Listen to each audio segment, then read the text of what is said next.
बिस्मिल्लाहिर्रहमानिर्रहीम। My name is Mohammad Faisal और हम लोग बात कर रहे थे 7 habits of highly effective people की, जिसमें हमने पैराडाइम को स्टडी किया। पैराडाइम शिफ्ट क्या होती है उसको हमने देखा था। उसके बाद हमने 3 हैबिट्स को डिटेल में स्टडी कर लिया था, जिसमें हैबिट नंबर 1 थी हमारे पास बी प्रोएक्टिव, हैबिट नंबर 2 थी हमारे पास living with end in mind, और हैबिट नंबर 3 थी हमारे पास put first thing first. Next habit जो है हमारे पास वो फोर्थ हैबिट है थिंक विन विन। अब ये क्या होती है, इस हैबिट का क्या मतलब है? इसका मतलब है कि ये हमारे पास हमारे दिमाग और हमारे दिल की वो कैफियत है जिसमें हम म्यूचुअल बेनिफिट का सोचते हैं। विन विन का मतलब ये होता है कि हमने ना इसमें सिर्फ अपना नहीं सोचना था।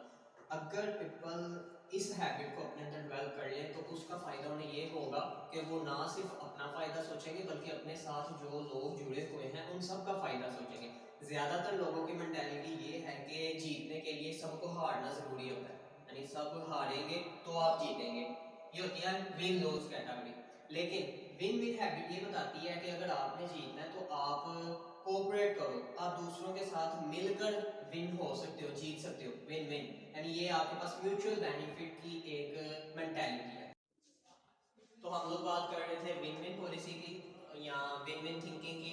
तो इसमें ना 4 क्वाड्रेंट्स बने हैं। अब इस जो क्वाड्रेंट है ना, इसमें ना 2 वर्ड है हमारे पास, करेज एंड कंसिडरेशन।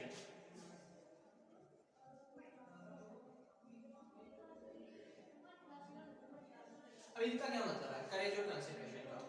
देखो, विन विन में ना 2 पर्सन है, एक आप हो, एक आपके सामने कोई और पर्सन है। करेज आपके साथ लिंक करता है और कंसिडरेशन दूसरे पर्सन के साथ लिंक करती है। कैसे? करेज का मतलब है कि कोई भी आपने फैसला करना है ना, तो उस फैसले में आपका क्या किरदार है, आपका हौसला, आपका करेज उस काम को करने के लिए, कोई भी फैसला करने के लिए। और कंसिडरेशन का मतलब होता है कि आप जो भी फैसला करो उसको पहले दूसरे के पॉइंट ऑफ व्यू से सोचो कि आप जो भी फैसला करने जा रहे हो उसकी कंसिडरेशन दूसरे के लिए क्या है। मिसाल के तौर पर आप अपना फायदा देख रहे हो, लेकिन हो सकता है आपके फायदे में दूसरे का क्या हो, नुकसान। तो कंसिडरेशन में क्या होगा? 2 ही ऑप्शन है, या तो आप उसके नुकसान को कंसीडर करते हुए उसको भी फायदा देने का सोचोगे, या आप उसके नुकसान को कंसीडर ही नहीं करोगे और अपना फायदा सोच लोगे। तो ये जो क्वाड्रेंट है ना, ये आपके पास इस तरह से बेस करते हैं कि करेज 2 कैटेगरीज में डिवाइड होगा, लो करेज एंड हाई करेज। और कंसिडरेशन भी 2 कैटेगरीज में डिवाइड होगी, लो कंसिडरेशन और हाई कंसिडरेशन। करेज कम हो आप में, यानी हौसला भी कम हो और कंसिडरेशन भी कम हो, मतलब आप अपना फैसला भी नहीं कर पा रहे हो और दूसरे की भी वैल्यू कोई नहीं है, तो ये कैटेगरी होती है लूज लूज। यानी इसमें आप अपने आप को भी हरवा रहे होते हो और अगले का भी। इसका ये होता है हम तो डूबेंगे सनम, तुम्हें भी लेकर डूबेंगे। इसमें लोगों की थिंकिंग ये होती है कि ना तो मैंने कामयाब होना है, ना मैं कामयाब करने देना है, ना असी अगे वधना है, ना आगे वधन देना है। दूसरी कैटेगरी होती है जिसमें करिश तो ज्यादा होता है, हौसला अपने लिए ज्यादा होता है लेकिन अगले की परवाह नहीं होती। ये होती है विन लूज कैटेगरी। यानी इसमें विन यानी सिर्फ आप अपना सोचते हो, अपनी जीत का सोचते हो, दूसरे का नहीं सोचते, तो उसको क्या आ जाता है, नुकसान। तीसरी कैटेगरी में आप लोगों में करेज भी कम होगा लेकिन कंसिडरेशन ज्यादा होगी।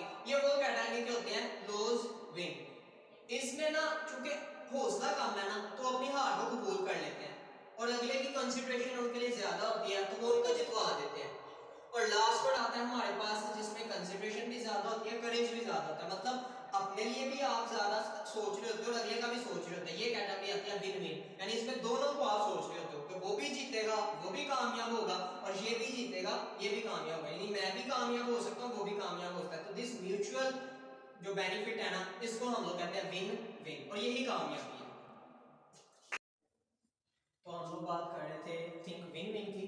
तो स्टीफन आर कवे की एक कोट है, win win is a belief in the alternative, it's not your way और my way, it's a better way. मतलब कहने का कि स्टीफन आर कवे अपनी बुक में कह रहे हैं कि विन विन सोचने का मतलब इस बात पर यकीन करना है कि हर एक बात का एक अल्टरनेटिव मौजूद है, हर काम का ना एक अल्टरनेटिव, एक दूसरा रास्ता मौजूद है। आपने किसी भी चीज को इस तरह से नहीं देखना कि ये मेरा काम करने का तरीका है या ये आपका काम करने का तरीका है। आपने ये देखना है कि ये इन दोनों तरीकों में से बेहतर तरीका कौन सा है। यानी इट्स नॉट माय वे और your way, it's a better वे। तो हमने बेटर वे विन विन में हमने एक बेहतरीन रास्ते की तरफ जाना है, बेहतर रास्ते की तरफ जाना है। वो हो सकता है कि मेरा रास्ता बेहतर हो, आपका हो, या दोनों का ही ना हो, दोनों के अलावा कोई और रास्ता बेहतर हो। तो हम लोगों ने वो देखना है बेहतर वे को। और उसके बाद अगर आप में विन विन की हैबिट प्रोड्यूस हो जाती है तो आप में करेज और कंसिडरेशन में बैलेंस आ जाएगा, यानी आप अपना भी और लोगों का भी ख्याल करना शुरू कर दोगे। आप कामयाब होगे तो आप अपने साथ औरों को भी कामयाब करवाओगे। इसका फायदा ये होगा कि आपके साथ ना जब मजीद लोग कामयाब होंगे ना तो आपकी वैल्यू ज्यादा होगी माशरे में। याद करो हमने जब हैबिट को स्टार्ट किया था तो हमने कहा था सबसे पहले आती है हमारी प्राइवेट विक्ट्री। प्राइवेट विक्ट्री में 3 हैबिट्स हैं जो कि पर्सन पर वर्क करती हैं। जैसे पहली थी बी प्रोएक्टिव, वो एक आदमी के लिए जरूरी थी। दूसरी हैबिट थी हमारे पास begin with the end in mind, वो भी एक आदमी के लिए चाहिए, 1% के लिए चाहिए। तीसरी हैबिट है हमारे पास पुट फर्स्ट थिंग फर्स्ट, ये भी 1% के लिए। लेकिन जो आज चौथी हैबिट पर है ना, ये पब्लिक विक्ट्री दिलवाती है, मतलब लोगों में आपकी वैल्यू ज्यादा करवाती है। तो जब आप विन विन सोचते हो ना, लोगों का फायदा सोचते हो, अपना फायदा सोचते हो, तो अल्टीमेटली लोगों में आपकी वैल्यू ज्यादा आना शुरू हो जाती है। तो this is thing win win. Subscribe to my channel. Thank you.